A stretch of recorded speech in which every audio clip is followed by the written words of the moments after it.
Can't sleep? Don't want to sleep? Afraid to sleep? Are the windows closed? Are your doors locked? Did you check your closet? And under your bed?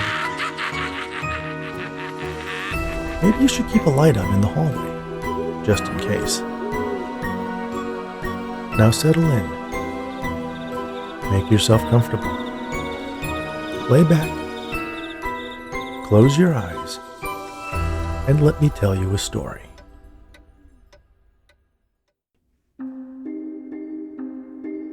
We all look for shortcuts in our lives. Voice assistants and countless other gadgets seem to make our day-to-day tasks easier. Maybe even make it so we don't have to do them at all. But how far should we take this road to automation? Where do we draw the line? Are we willing to trust so much of our lives to artificial intelligence and machine learning? Or is that a step too far? Hey, diary. I'd like to purchase a diary, Julia said to the man behind the bookstore counter. He looked at her quizzically, as if trying to discern what language she was speaking.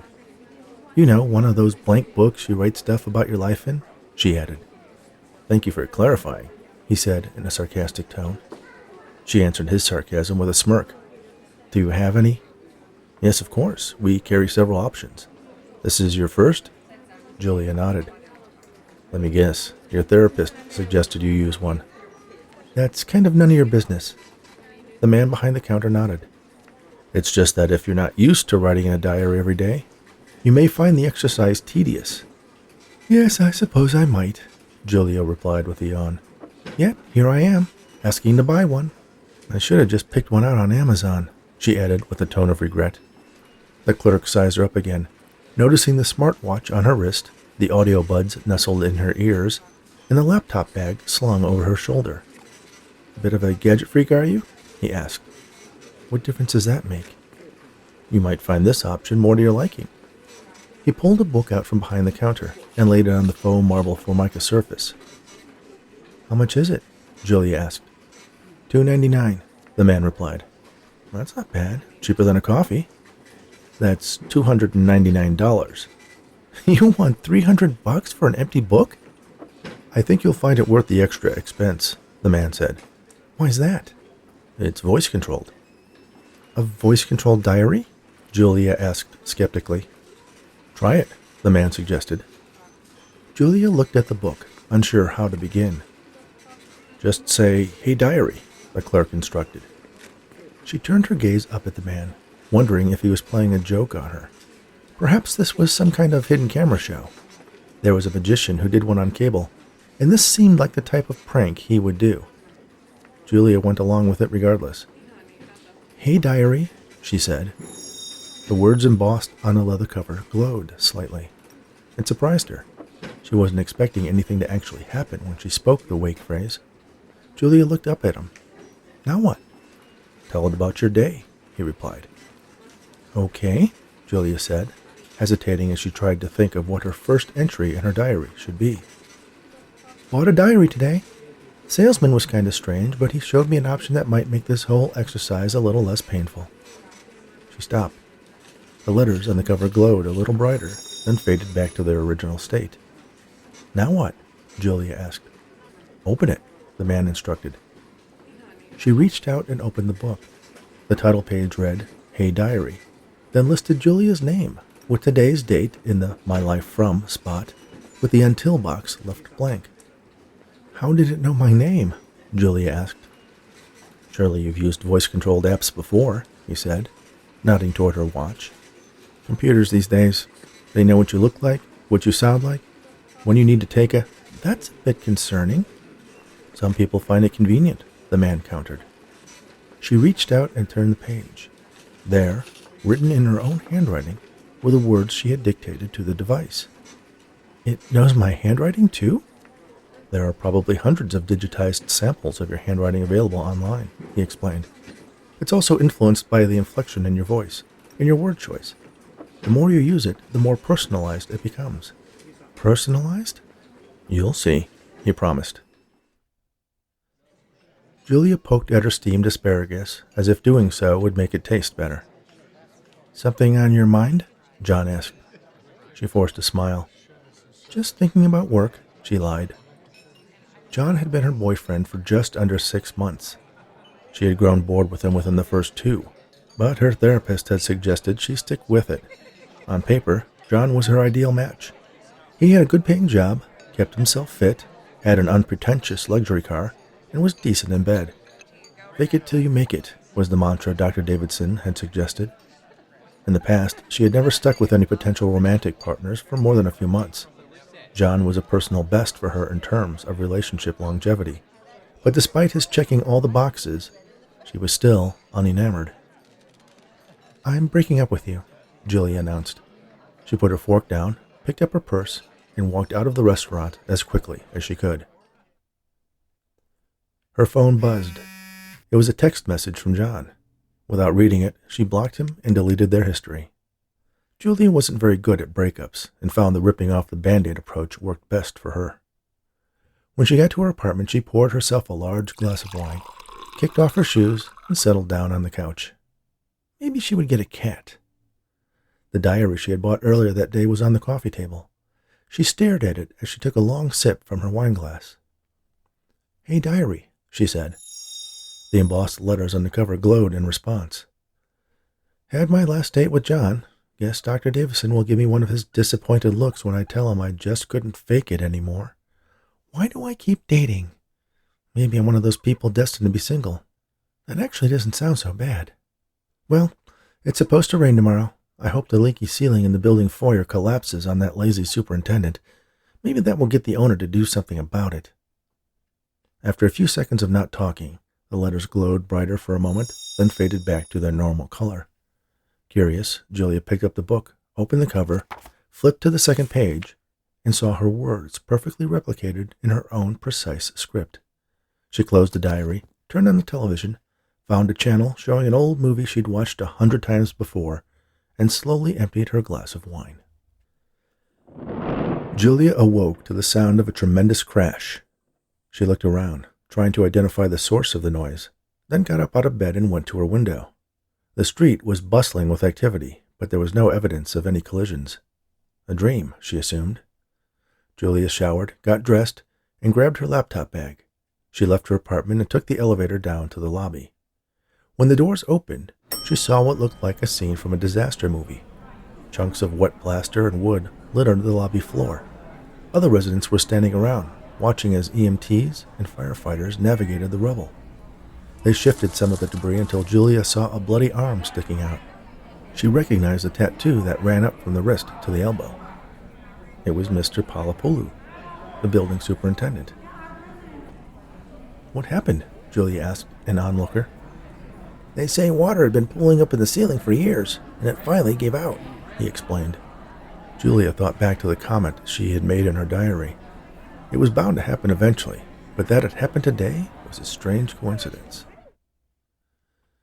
The all-hands meeting at work was as boring as she had expected. Like most of the other attendees, she poked around on her phone while various C-level executives presented slides showing what a great job they did managing the people who did the actual work.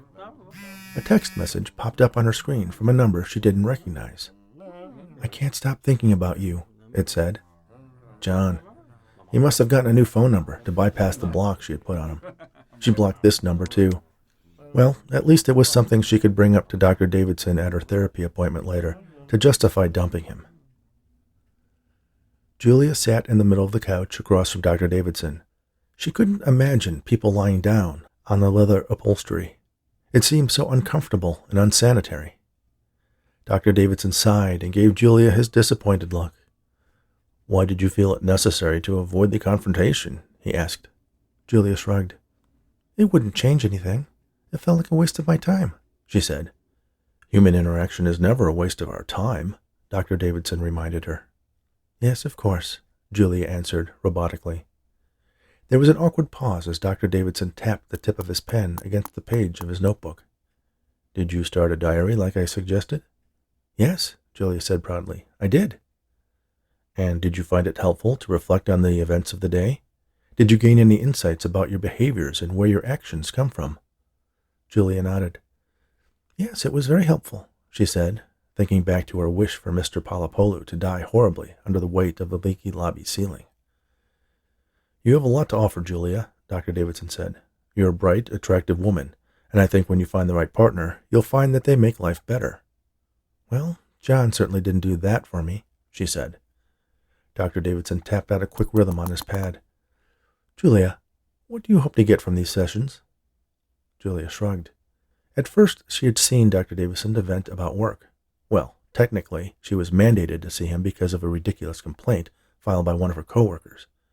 After a while, she found the sessions became more habit than anything else. I worry that you're using our time together as a substitute for a social life, the therapist observed. Julia looked up at the middle-aged psychologist. He was one of those men who shaved his entire head rather than suffer the embarrassment of a receding hairline. She found such misguided vanity pathetic. Not at all, she said. In fact, I'm going to a party tomorrow night, a friend's birthday. Good, I'm glad to hear it, Dr. Davidson said with a smile. He checked his watch. Well, we should wrap this up. If you think you want an extra session to help deal with your breakup, that won't be necessary. I'm over it, Julia insisted. See you next week. The party was boring. There were several men who cast furtive glances in her direction, but when they locked eyes for more than a second and offered a flirtatious smile, Julia deflated their hopes with a shake of her head. Seriously, Julia, Mona said, handing her friend a glass of wine. There are half a dozen great single guys here, and you're not interested in any of them? I just broke up with John, Julia countered. Mona rolled her eyes. You broke up with John months ago. You just didn't tell him. Julia nodded and smiled. Mona could always see right through her. Come on, pick one out. Take him home and have some fun, she said. For my birthday.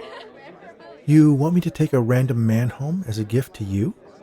It's what I've always wanted. The two women laughed. Julia looked across the crowded room and saw a tall, handsome man looking her way. He raised his glass. She raised hers back, and they both took a sip. The man wound his way toward her. Mona, do you want to introduce me to your friend? Kevin, this is Julia Kevin, she said, smiling, then walked away singing, Happy birthday to me. Julia returned to her apartment early Saturday morning. It had been years since she had spent the night in a man's place. John had always come over to hers. She hated using a man's bathroom. Kevin was nice, even somewhat attractive, and she hadn't felt the urge to flee in the middle of the night like she usually did.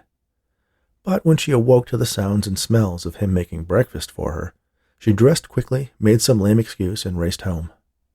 The diary was sitting on her coffee table. She hadn't made an entry in it the previous night, so she collapsed on the sofa, turned to the book, and said, Hey, diary. The letters on its cover glowed. Last night I met a boy, she said goofily, like a teenager swooning over a senior who smiled at her by the lockers. She laughed to herself. I stayed the whole night this time, but I didn't have the energy to do the whole googly eyes thing over breakfast. I can't remember if I gave him my phone number, but I guess you can always get it from Mona. She'd be happy to complicate my life. Well, who knows? Maybe I should really give him a chance. We'll see.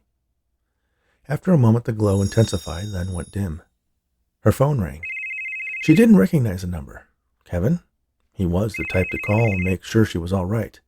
But as into him as she was the previous night, the thought that he would be worried about her was actually a turnoff. She declined the call and blocked the number. The letters on the cover of the diary glowed again, briefly. Julia reached for the book and flipped to the last page with writing on it. Besides what she had dictated, there was an additional paragraph. He tried to call me already. What a loser. Insta-ghost. I'm definitely going to look into getting a cat. She stared at the words. They were exactly what she was thinking when she had blocked Kevin's attempt to be a gentleman. Had she said it out loud? No, she hadn't said a word, not even the wake phrase to activate the electronic journal. The salesman had told her it would adapt the more she used it, but it had been less than a week. Was it actually predicting what she was going to do and writing it for her? The idea was absurd. She must have muttered it under her breath. She closed the diary and went to change for a run.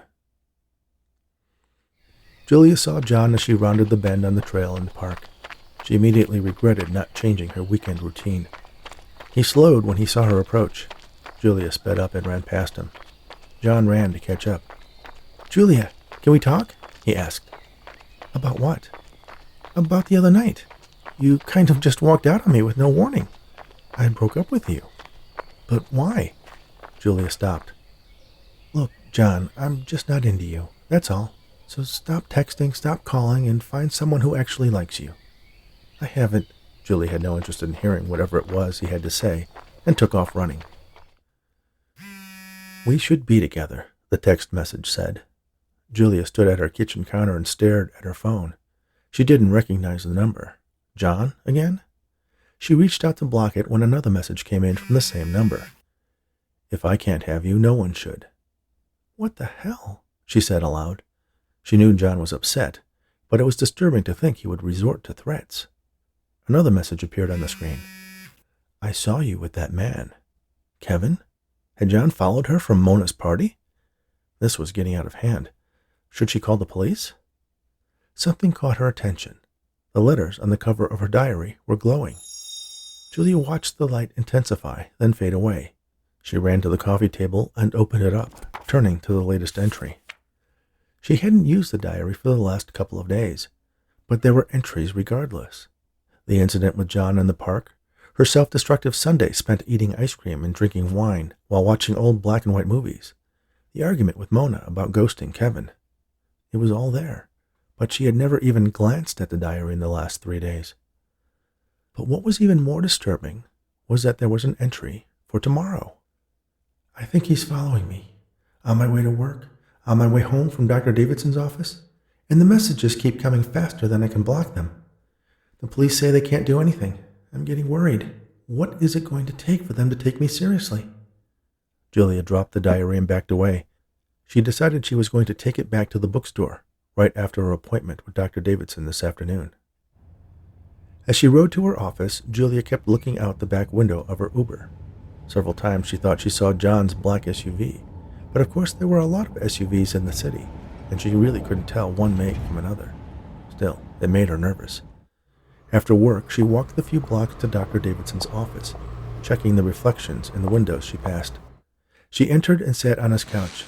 Then, not wanting to face him directly, she reclined on the leather settee, resting her head on a pillow that smelled like hairspray. "Julia, what's wrong?" Dr. Davidson asked. "It's John. He's stalking me," she replied. "Did you go to the police?" "They can't do anything. The number he's using are from an anonymous internet messaging service," she said, frustrated. "Maybe you shouldn't go home," he suggested. "What difference does it make if he's following me?" Julia asked. "Is there someone you could stay with?" Julia considered. "My friend Mona, maybe, but she's still mad at me for ghosting Kevin." "Julia, we talked about this."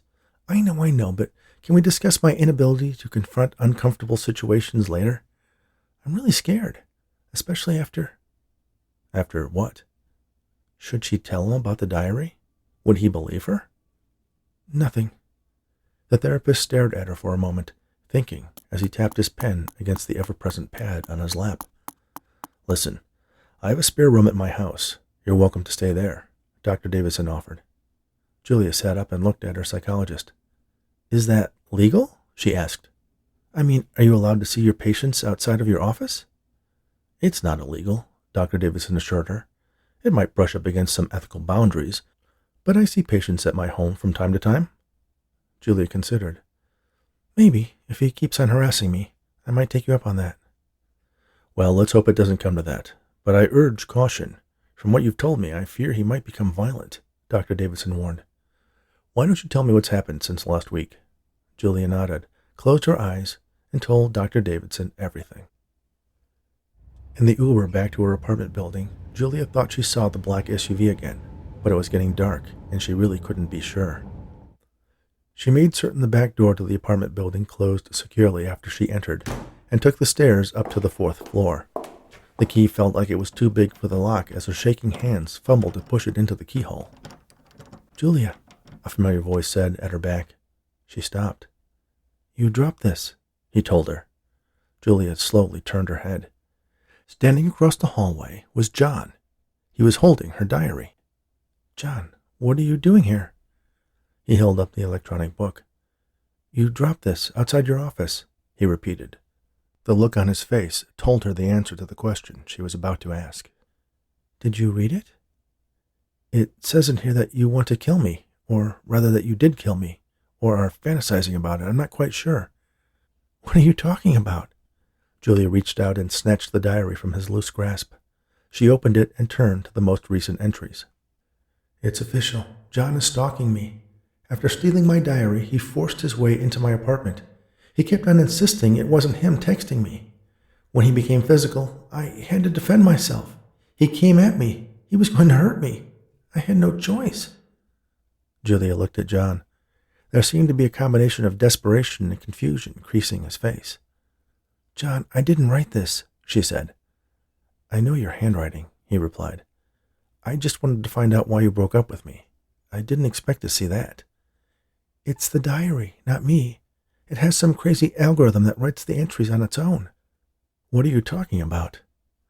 John, go, please. Just leave me alone. Julia shoved her key into the lock and slipped into the apartment. She slammed the door closed behind her, but before she could set the deadbolt and secure the chain, John pushed his way in, nearly knocking her to the floor. It wasn't me, he insisted. I sent you one message the night you broke up with me and haven't texted you since. Stay back, Julia warned, inching her way toward the kitchen counter. She eyed the wooden block with knife handles protruding from it. After I ran into you at the park, I thought I saw someone following you. I was concerned. Julia grabbed the handle of the widest of the knives, pulled it free, and brandished it at John. He kept slowly walking toward her. Listen to me. There is someone stalking you, but it isn't me. I'll go to the police with you. Tell them what I saw. She shook her head. No, I don't believe you. Why can't you just leave me alone? I don't love you. I don't care whether or not you love me. I just want you to be safe. John held his arms open and walked toward her to give her an embrace. Julia slid the knife into his stomach. The razor-sharp blade cut through the fabric of his shirt and his flesh like soft butter. John pulled back, a look of surprise on his face. He looked down at the hilt of the knife sticking out of him, and the red stain spreading out from it across his shirt. His gaze returned to Julia's shocked face, and then he collapsed to the floor. He lay still. Julia looked down at her hands. One was slick with John's blood. The other held her diary. The letters on the cover glowed briefly. There was a knock at the door. Julia remained frozen in place, staring at John's now lifeless body. Another knock. Julia, are you in there? Dr. Davidson? Julia asked. Yes, I was worried about you and thought I'd check in on my way home. Is everything all right? Before she could answer, the doorknob turned, and her therapist entered the apartment. He looked at Julia, then down at the body on the floor. He closed the door, locked it, and set the security chain. He came at me. He was going to hurt me. I had no choice. The words coming out of her mouth echoed what she had read in the diary moments before. Now, Dr. Davidson said in a soothing voice. Don't you worry about a thing. He guided Julia to the kitchen sink, ran the water till it was warm, and placed the hand with John's blood on it under the stream. What am I going to do? She asked. I have to call the police. We don't need to bother them with this, Dr. Davidson said. I'll take care of it for you. You just try to relax. Everything is going to be all right. His words seemed a stark contrast to the situation. John was dead, by her hand, just as the diary predicted. Dr. Davidson dried off her hand with a kitchen towel and guided her to the sofa. He returned to the kitchen and searched her cabinets until he found what he was looking for: heavy-duty trash bags and cleaning supplies. Julia felt like she was in a fog. She glanced down at the diary in her hand, remembering that it had glowed minutes earlier. She opened it and noticed the until date on the title filled in with today's date. Curious, she flipped to the last entry. It was Davidson all along. How could I have been so blind? The text messages, the car following me. It was all him.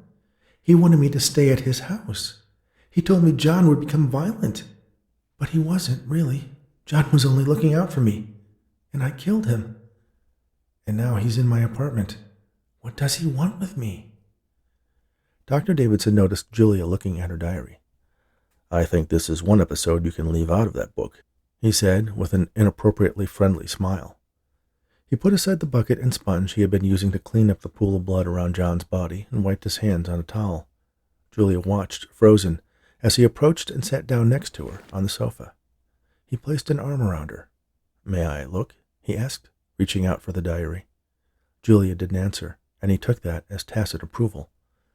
Dr. Davidson turned to the beginning and quickly read all the brief entries until he arrived at the last page. He closed the book, then smiled and kissed Julia on the cheek. Her mind wanted to recoil from his touch, but her body remained motionless.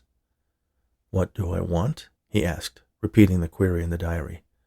"I only want the best for you, Julia. I want you to be happy and safe. I know better than anyone what you need, what your genuine desires are, and I know that I'm the only one who can make you truly happy." Julia turned her head to face him. He kissed her. Julia reached for the book resting in the therapist's lap, grabbed it, and slammed it into Dr. Davidson's head as hard as she could. The blow dazed him. He shook off the initial effects of her attack and smiled again. "Julia, what's wrong? Can't you see I'm here to help you?" She smashed the diary into the side of his head again, and he fell back against the sofa, as if he had momentarily lost control of his body. With both hands, she smashed the book as hard as she could against his face, again and again, screaming at the top of her lungs. Dr. Davidson lost consciousness. Julia kept on striking him, blow after blow, until he started bleeding from his broken nose, and his face became a swollen mass of pulped flesh. There was a pounding at the door. "Police," a voice shouted. "Open the door." Julia ignored them.